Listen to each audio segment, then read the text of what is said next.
오늘은 누가복음 5장 27절부터 39절의 말씀을 중심으로 이 시대에 세부대는 어떤 사람일까? 라는 제목으로 우리 함께 은혜 나누기를 원합니다. 한 주간 동안 잘 지내셨지요? 네. 네. 지금 이제 코로나19가 발발한 지 벌써 1년이 됐습니다. 우리는 지금 옛 시대와 새 시대의 변곡점에 살고 있습니다. 대면 시대를 옛 시대라고 한다면 지금 이 비대면 시대를 새 시대라고 할 수가 있어요.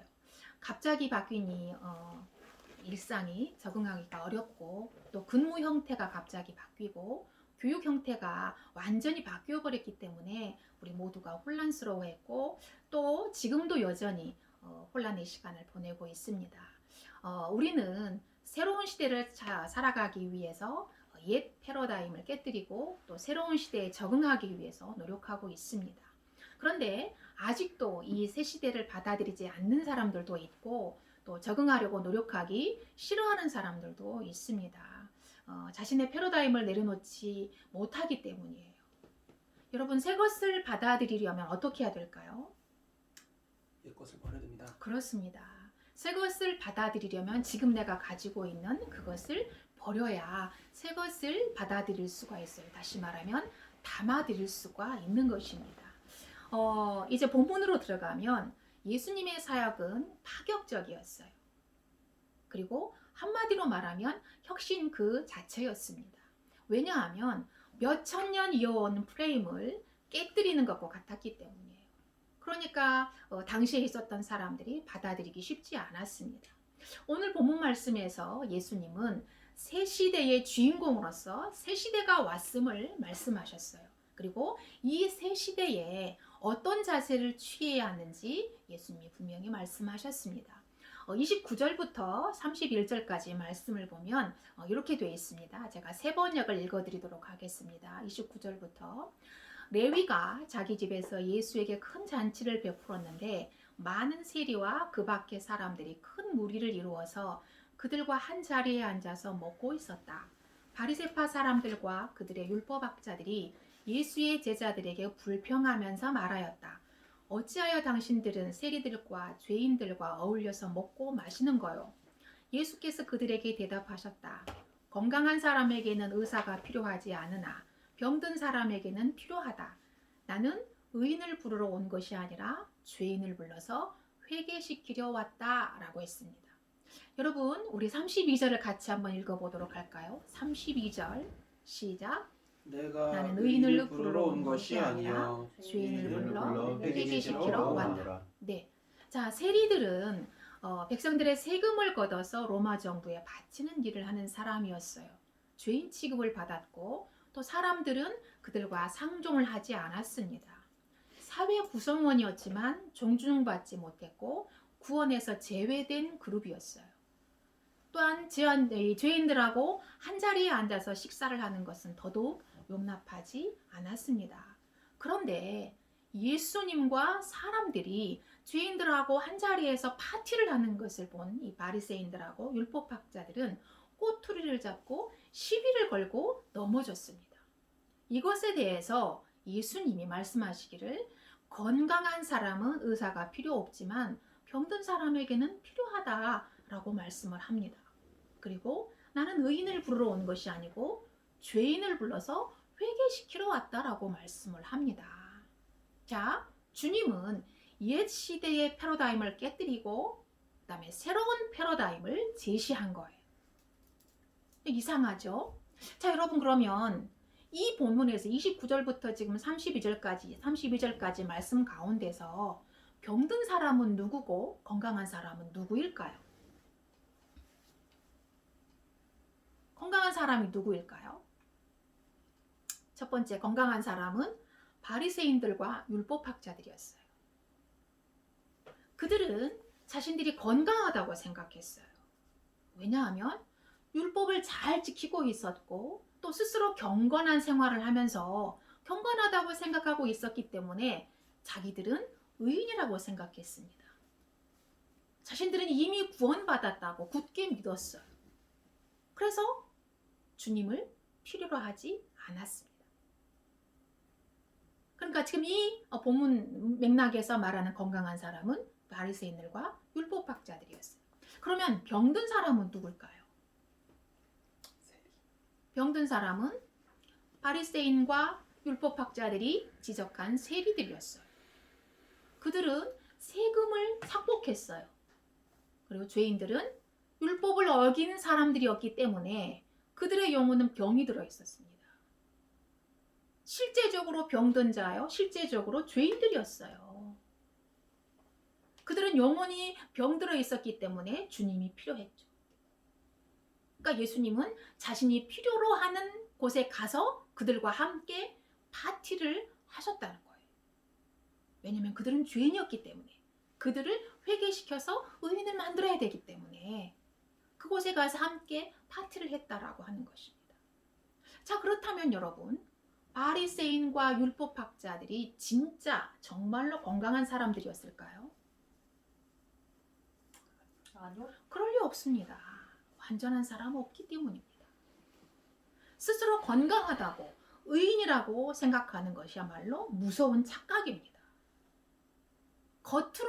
그들은 겉으로는 율법을 잘 지키는 것처럼 보였지만 속으로는 온갖 더러운 생각을 하고 있었고 안 보이는 곳에서는 정말 죄를 범하고 있었어요.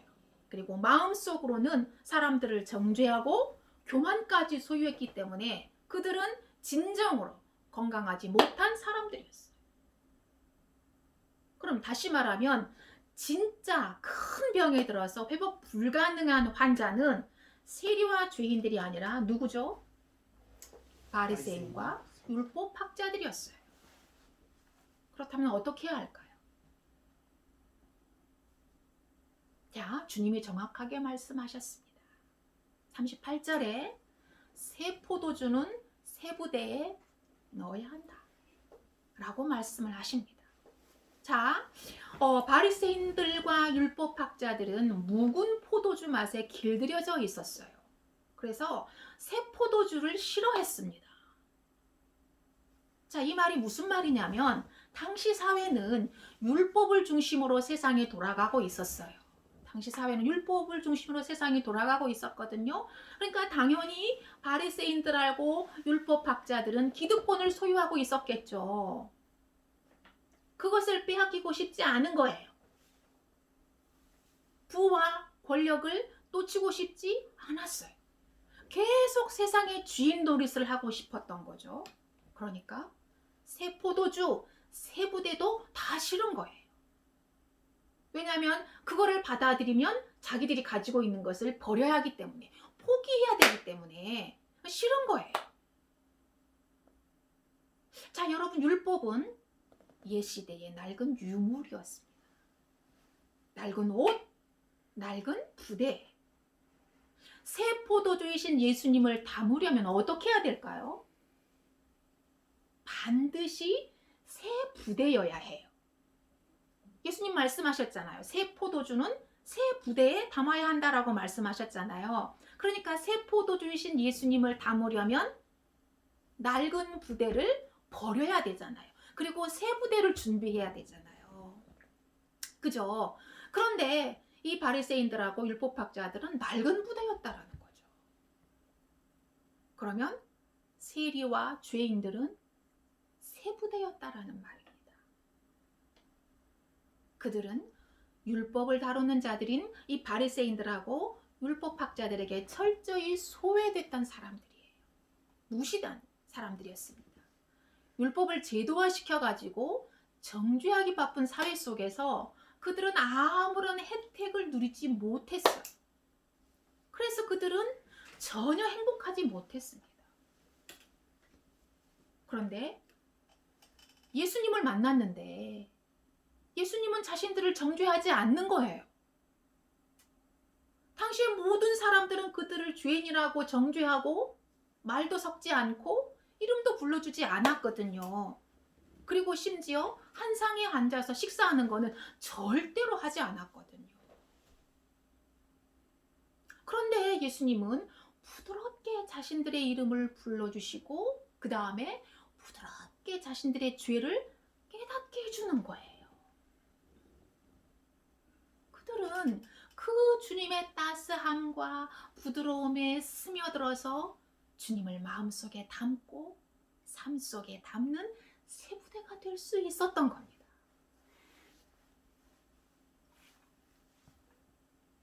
자, 그러면 바리새인들하고 율법학자들이 깨닫지 못한 이유는 무엇이었을까요? 예수님은 분명히 같은 언어로 말씀하시거든요. 분명히 같은 언어로 말을 하지만 그들은 외국어를 듣는 것처럼 낯설고 도무지 알아듣지를 못하는 거예요. 왜냐하면 눈과 귀뿐만이 아니라 사고의 체계까지 꽉 막혀있는 옛 시대의 그들이 이해할 리가 없었습니다. 자신들이 만들어 놓은 이 프레임에 집어넣지를 않는 거예요. 집어넣을 수가 없는 거예요. 자기들이 생각하고 있는 그 프레임하고 틀리기 때문에 껴 맞출 생각을 하지 않는 거죠. 그리고 틀렸다고 계속 정죄만 하고 있는 것입니다. 왜 그랬을까요? 옛 시대에 묵은 율법에 갇혀 있었기 때문이죠. 자신의 고정관념의 세장 속에 갇혀 있기 때문에 새 시대에 새 포도주를 받아들일 수가 없는 거예요. 그러면 어떻게 해야 할까요? 여러분, 레위가 부르심을 받는 과정을 보면 우리가 어떻게 해야 하는지 알 수가 있습니다. 자신을 버려야 합니다. 자, 27절부터 28절 말씀까지 한번 읽어보도록 합시다. 27절부터 28절까지 시작. 그 후에 예수께서 나가사 레위라 하는 세리가 세관에 앉아있는 것을 보시고 나를 따르라 하시니 그가 모든 것을 버리고 일어나 따르니라. 아멘. 여러분, 레위의 직업은 세리라고 했죠. 세리였어요. 다시 말하면 죄인이었습니다. 그러니까 그 당시의 프레임으로 말하면 죄인이었습니다. 일반 사람이 자신에게 말을 걸어온 적이 없어요. 따뜻하게 자신의 이름을 불러준 사람도 없었어요. 왜요? 죄인이었으니까. 두 번째, 레위는 근무 중이었어요. 세관에 앉아 있었다라는 말은 근무 중이었다라는 말이죠. 지금 근무 중이었다는 거예요. 원래의 세금이 만약에 10,000원이다 라고 한다면 그것의 3배에서 4배 정도를 부과해가지고 세금을 거둬들였습니다. 그리고 원래의 세금 10,000원은 로마 정부에 바치고 나머지는 본인이 착복한 거예요. 그러니까 대다수의 세리들은 다 부자로 살 수가 있었습니다. 굉장한 부자들로 살 수가 있었어요. 그는 죄를 짓고 있었어요. 세관에 앉아서 죄를 짓고 있었습니다. 그때 예수님께서 레위를 부르신 거예요. 그러니까 자, 연결을 해보면 죄의 현장에서 죄를 짓고 있을 때에 죄인의 이름을 주께서 불렀다는 것을 여러분 기억하셔야 됩니다. 레위는 예수님의 부름을 받고 어떻게 하죠? 즉시 순종하고 자신의 모든 것을 버려두고 예수님을 따라가요. 이건 굉장히 중요한 겁니다. 로마서에 보면 이런 말씀이 있어요. 우리가 아직 죄인 되었을 때에 뭐라고 나오죠? 자기의 죄를 잡아요. 네. 그러니까 우리가 여전히 죄를 짓고 있는 현장에서 하나님이 우리를 찾아오셨다는 거예요. 그리고 예수님께서 우리 대신 죄를 정하시고 죄를 받으시고 십자가에 달려 죽으사 하나님께서 우리를 향한 사랑을 확증해 주셨다라고 말씀을 하십니다. 자, 그 말씀이 지금 레위에게 적용이 되고 있는 거예요. 레위는 세관에 앉아서 여전히 죄를 짓고 있는 그 현장, 그러니까 현장범으로 체포된 거다라고 비유를 할 수가 있어요. 우리가 구원받았을 때도 마찬가지입니다. 우리는 죄인이고 죄의 현장에서 여전히 죄를 짓고 있을 때에 주께서 우리 삶 가운데 들어오셔서 우리를 불러주시고 구원해 주셨습니다. 그리고 우리를 의인 삼아 주셨어요. 할렐루야. 아멘. 여러분 5장부터 예수님의 제자를 부르는 장면이 나와요. 5장부터. 그런데 베드로도 그랬고 예수님이 부르시면 즉시 모든 것을 버리고 따라갔다라고 하는 것이 이상해요. 베드로도 그랬죠. 물고기를 잡고 있었던 그 현장에서 주께서 베드로를 불렀을 때 모든 것을 다 버려두고 예수님을 따랐다고 합니다. 레위도 근무하고 있던 중에 예수님께서 레위의 이름을 부르자 모든 것을 다 버려두고 예수님을 따라갔다라고 합니다. 자, 이것을 어떻게 이해할까요? 일반적이지 않은 사건이라는 것을 우리는 짐작할 수가 있는 거죠. 일반적인 부르심이 아니었다. 그죠? 자, 새 것과 옛 것, 그리고 새 포도주와 묵은 포도주의 맥락에서 놓고 볼 때에 레위는 옛사람을 버렸다라는 말입니다. 그의 직업이 세리였으므로 무엇을 버렸다라고 할까요? 탐심, 그 다음에 물질주의, 성공주의, 이와 같은 것들을, 그러니까 완전히 세속주의, 세상이 좋아하는 것들, 세상이 쫓아가는 것들, 그것에 완전히 물들여 있는 거잖아요. 돈을 다루는 일이었기 때문에 대단히 물욕에 굉장히 물들어 있는 그런 사람이었죠. 그런데 그 모든 것들을 다 버렸다는 것이고 죄를 버렸다는 것입니다. 더 중요한 것은 지금까지 레위의 주인은 누구였을까요? 지금까지 레위의 주인은 로마였어요. 로마는 세상 최고의 권력입니다. 그 당시에 로마는. 그래서 레위가 이제까지 자기의 주인으로 삼고 있었던 것은 세상의 권력이었어요. 그렇죠? 부였습니다. 악어와 악어새의 관계였어요. 왜냐하면 로마의 세금을 바치는 일을 하고 있었기 때문에 악어와 악어새의 관계였어요. 그는 권력의 하수인으로 권력의 종노릇을 하면서 먹고 살고 있었잖아요. 빌붙어서 먹고 살고 있었잖아요. 그런데 새로운 주인을 모시려고 옛 주인을 버렸다는 것입니다. 자, 레위의 인생 패러다임이 완전히 바뀌어 버린 거예요. 어제의 레위가 아니라 새로운 레위가 되었어요. 여러분, 예수님을 인격적으로 만나면 삶이 전체적으로 바뀌는 놀라운 일이 일어납니다. 일부분만 바뀌는 것이 아니에요. 삶의 전체 전 영역이 바뀌게 되는 놀라운 일이 발생됩니다. 이것을 우리는 자기 부인이라고 말을 하는 거예요. 자기 부인. 하나님의 은혜가 부어지면 자동적으로 자발적으로 자기를 부인하게 되는 거예요. 자기를 부인하지 않으면 예수님의 제자가 될 수 없고 새 포도주를 담을 수가 없습니다. 할렐루야. 아멘. 여러분, 레위의 삶이 바뀌자 아주 놀라운 일이 벌어집니다. 어떤 일이 벌어질까요? 자, 29절을 한번 같이 읽어볼까요? 29절 시작. 레위가 예수를 위하여 자기 집에서 큰 잔치를 하니 세리와 다른 사람이 많이 함께 앉아있는지라.